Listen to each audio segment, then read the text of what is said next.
Consuelo here para que los salude. Pero we're in Spotify, YouTube, Roku TV, Amazon Fire, Facebook Live. Y pues ya sabes que Instagram, TikTok. So then from there you can subscribe and share. 30 seconds.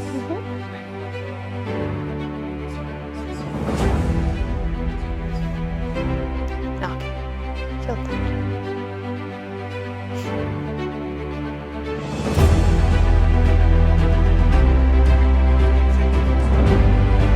Sí.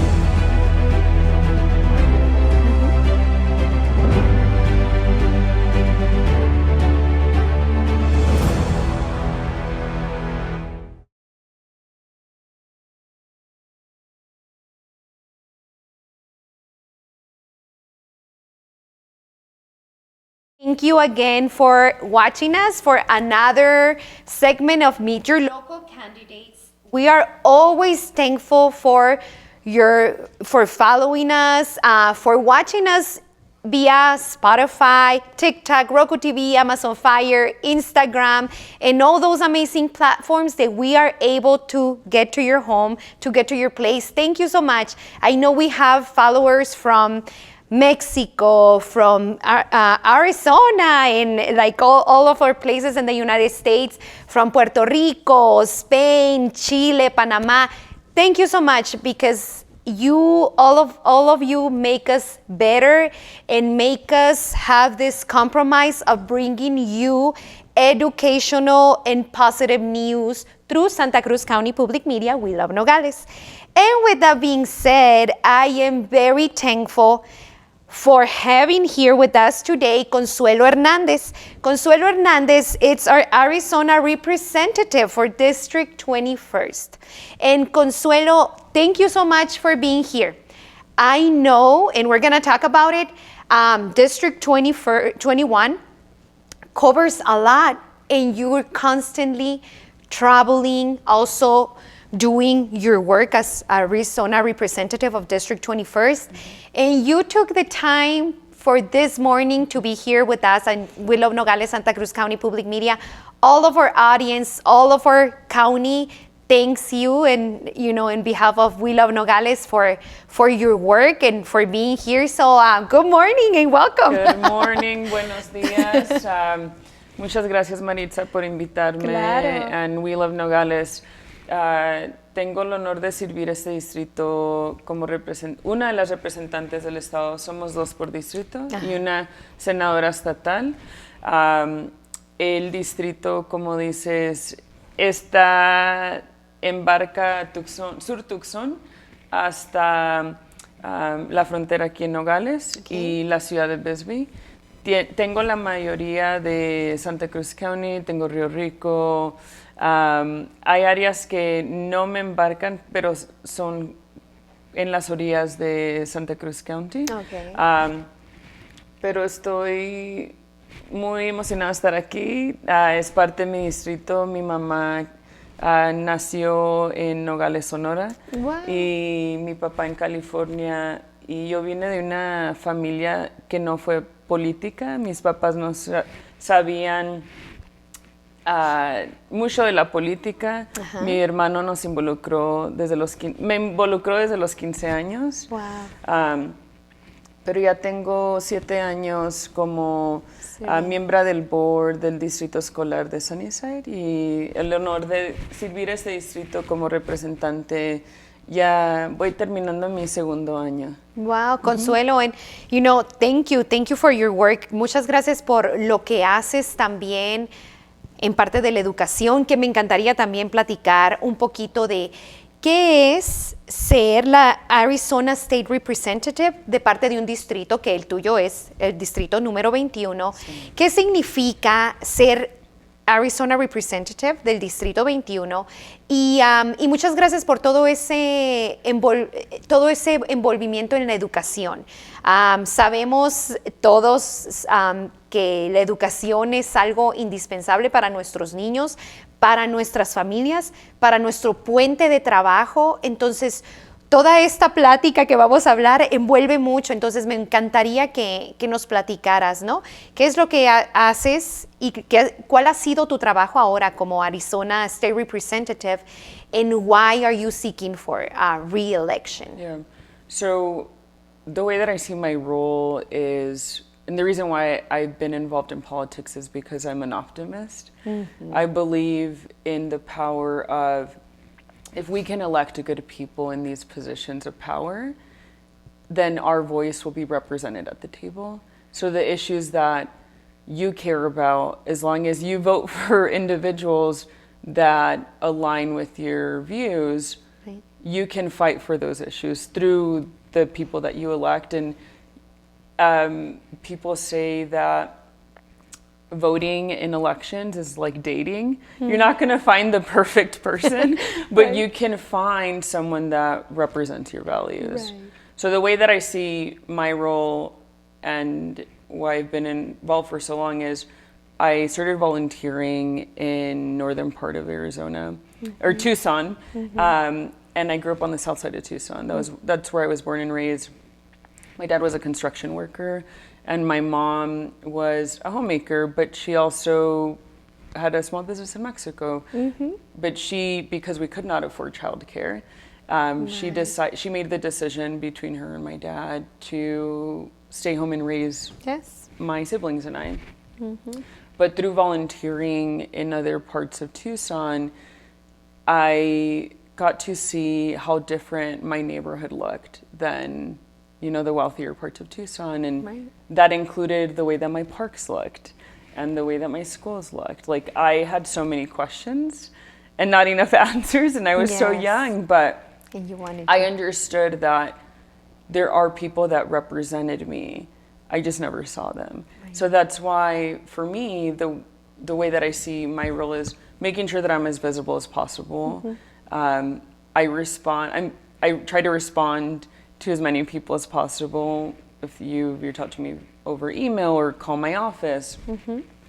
But the way that I see my role as representative is making sure that I fight for people who look, obviously like people who look like me, but people who are working class. Right. They're the majority of the district.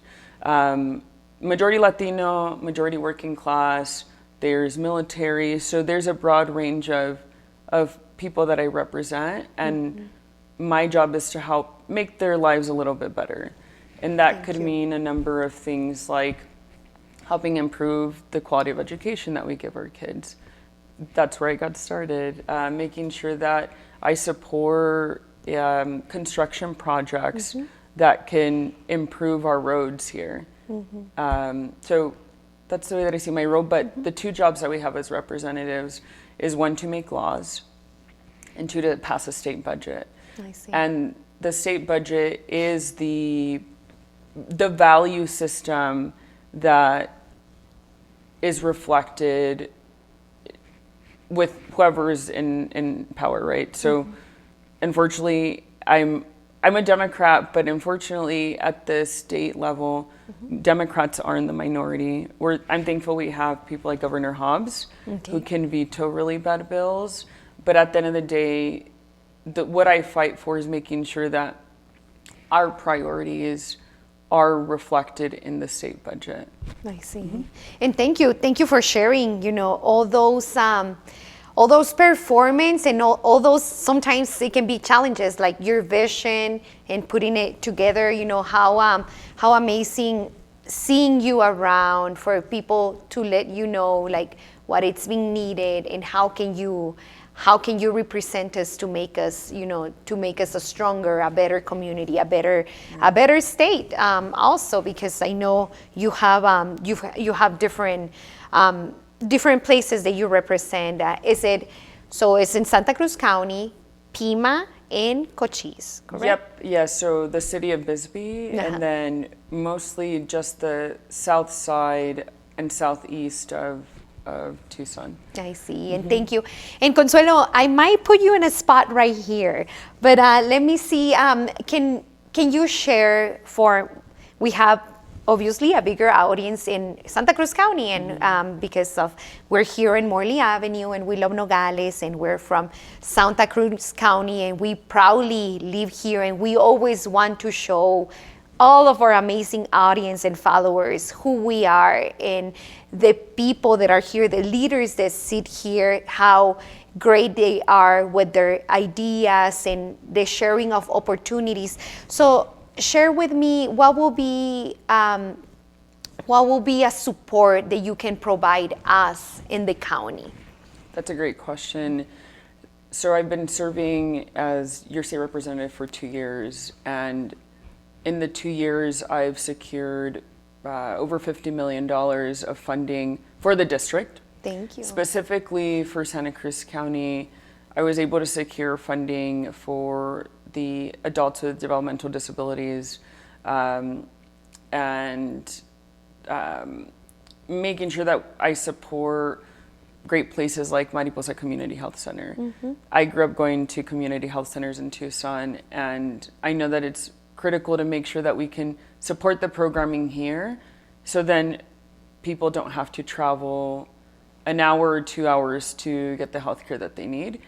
And that included funding for our OBGYN on-call care last year.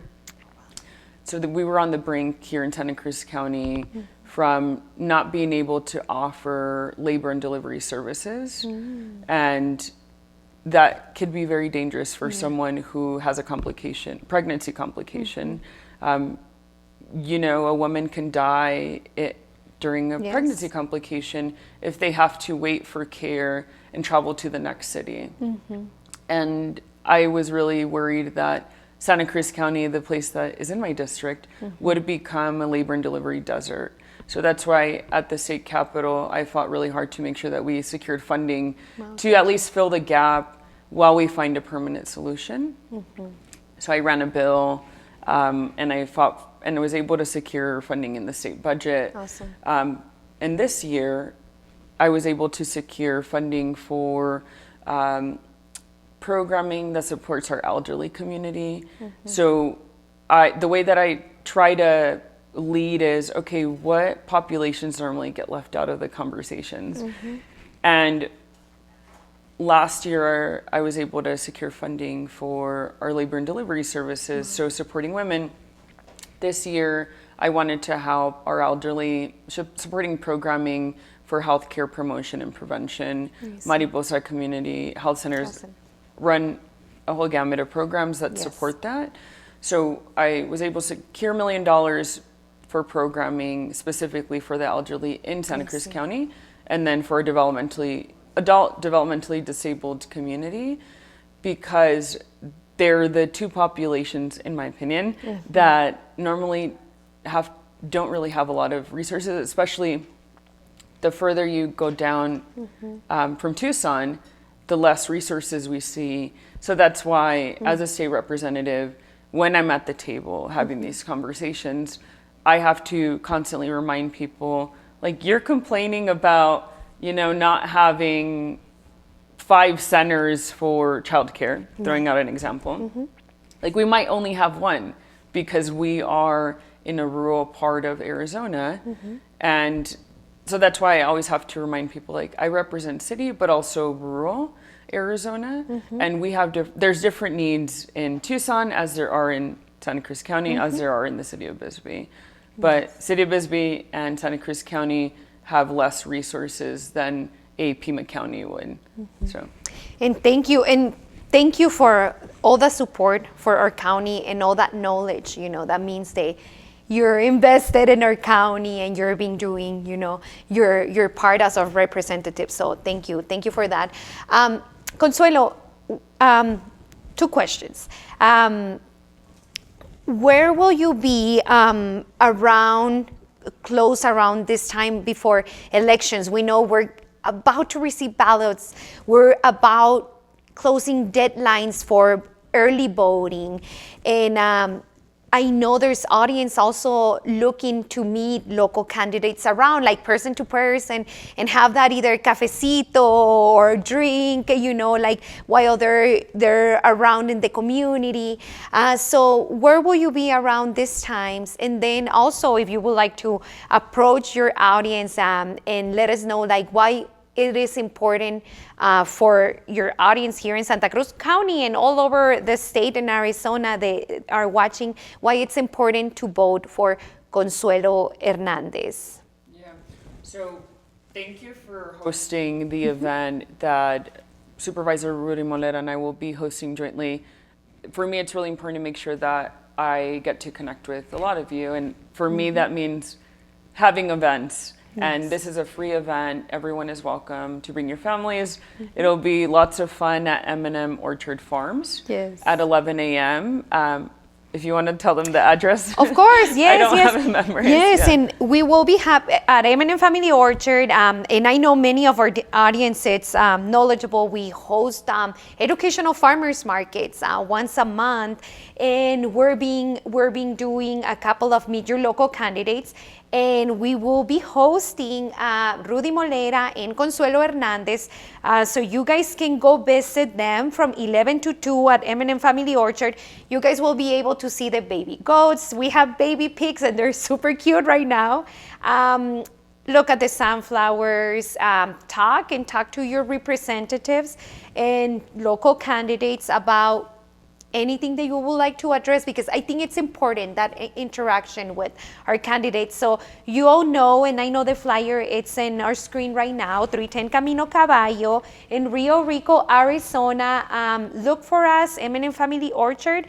And thank you for being a candidate, seeking for opportunities for our audience, for our followers, for the community to go. And, it's always great to meet new people, know their hopes or dreams or their needs. Absolutely, yeah. And I'm really excited y los invito a todos que vengan y nos acompañen. Vamos a tener una carreta de hot dogs. Súper, gracias. Y los espero ahí. Yo estoy corriendo para reelegirme para otro término de 2 años. Yo apenas voy empezando y a mí me gustaría poder seguir luchando para recursos para nuestras escuelas, child care, making sure that we support better access to health care, especially down here in rural parts of Arizona, making sure that we also try to figure out the housing crisis that across Arizona, not just issue specific to Nogales. There's a lot of issues that I would still like to continue to work on. So I'm asking for your support, for your vote. But I'm also asking for your support for people like Kamala Harris, who've always been supportive of the people, and that's always been who's been in her corner are the people, making sure that she supports access to reproductive health care at the national level, because here at the state level, after Roe v. Wade was overturned, they kicked it back to the states. So now we have propositions like 139 that I'm asking everyone to support yes on. You're going to have a really long ballot, but that was intentional. It was intentional because Republicans wanted to confuse the average voter. And that was leaked by one of the staffers at the state level that leaked their plan, and it was to confuse the average voter. I see. So you're going to see 13 propositions on your ballot. I'm asking for your support for yes on 139, vote for Consuelo Hernandez, myself, as your state representative to continue working on your behalf, Kamala Harris, making sure that we elect people like Ruben Gallegos running for Senate. There's up and down the ballot. It could not be so more different being a Democrat and holding values that I feel are representative of values that Nogales cares about, and the city of Bisbee cares about, and Tucsonans and Arizonans care about. There's also a proposition that I'm really concerned about, and I'm asking everyone to vote no on, is Proposition 314. This is the Border Security Act bill. Living in a border community, there's a lot of fear at the national level that has been instilled into our communities, and I feel like they've only added fuel to the fire instead of adding solutions. Okay. So unfortunately, Proposition 314 is all of the terrible immigration bills that could not get through our chambers at the state level. So they just package them all into one.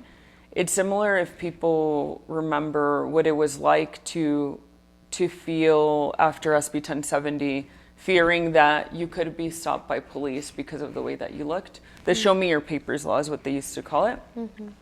This is a replica of that on steroids. So I'm asking everyone to also vote no on the Border Security Act bill. It sounds great, the title sounds great, but it will harm our community, and it will also negatively impact Arizona, because if we have less people feeling safe enough to come travel here, that means they won't travel to border communities, right? They're going to want to stay away from border communities, and I personally am voting no and asking everyone to vote no as well. I see. And thank you for sharing your views. Thank you for sharing your time with our audience. We will see you Saturday. Is there anything else, Consuelo, before you leave We Love Nogales today? Yeah, I was able to successfully pass 2 laws as a freshman minority that I'm really proud of. One is making sure that the legal guardians of our severely mentally ill population will be able to hold agencies accountable, and making sure that the civil commitment process, the court system, includes them in their continuum of care.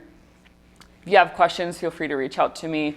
The other bill that was signed by Governor Hobbs that I was really proud was the public-facing transportation workers, so our bus drivers, railroad workers, airline workers, because not all of them are federal, now they will be protected. So if there was a lot of aggravated assaults happening, but now with my law, there will be consequences. There was bus drivers who were being severely hurt and nothing was happening. So I was really proud to carry the only union bill that was signed into law, that the bus drivers, railroad workers, all of the workers were asking me, but it was a broad coalition of folks who helped that were part of the process to make it happen. So I'm really proud to have been able to accomplish that. And I thank you for watching. And if you ever have any questions or concerns or have ideas, feel free to reach out to me. Yes. I'm pretty accessible, and my information will be shared as well. Yes. All your information, we've been sharing pictures about your campaign, about the work that you've been doing for the past years as our Arizona representative for District 21st. And thank you. I think we always want to continue to ask more questions, but thank you for being accessible. We will be showing email, social media, phone number from your office. So thank you for that flexibility. Thank you for being with us in Santa Cruz County one more day tomorrow. The M&M Family Orchard, 310 Camino Caballo, for a Meet Your Local Candidate in person. Like if you're in the community, if you would like to ask any question about our border, about budget, about our first responders, about education, Consuelo will be there. So thank you so much for that. Thank you for taking the time. And we'll say goodbye today to you, but hopefully you can join us any other time after November. And Consuelo, I'm going to say goodbye to all of you guys today, and thank you for watching us, but I would like for Consuelo to end our program today to tell us why it's important to vote and voting, about voting, when can we vote, and take it away, and thank you. Thank you so much. Yeah. Muchas gracias por estar con nosotros hoy. Tenemos una de las elecciones más críticas que nosotros tenemos que usar nuestra voz. Si votas temprano, deberías empezar a recibir tu boleta empezando octubre 9, aquí en Santa Cruz County. Les pido, por favor, que voten temprano, si ya están inscritos para votar temprano, porque eso nos va a ayudar a candidatos como nosotros, candidatos como Kamala Harris, todos los candidatos, quitarlos a ustedes de la lista para no tener que seguir invirtiendo el tiempo, los recursos, para poder ir a hablar con más votantes. Les pido que hablen con sus familias, les recuerden que voten. La elección es noviembre 5 y por favor les pido el apoyo para todos los demócratas, empezando de la boleta hasta abajo, que yo estoy, hasta arriba Kamala Harris, y sí en proposición 139 y no en proposición 314. Muchísimas gracias. Y nos vemos muy pronto en otro segmento de Meet Your Local Candidates. Muchísimas gracias, Consuelo Hernández, otra vez, representante del Distrito 21, por acompañarnos. Fue todo un honor tenerte aquí. Muchas gracias por la oportunidad. Gracias, gracias y nos vemos bien prontito. Hasta luego. Gracias.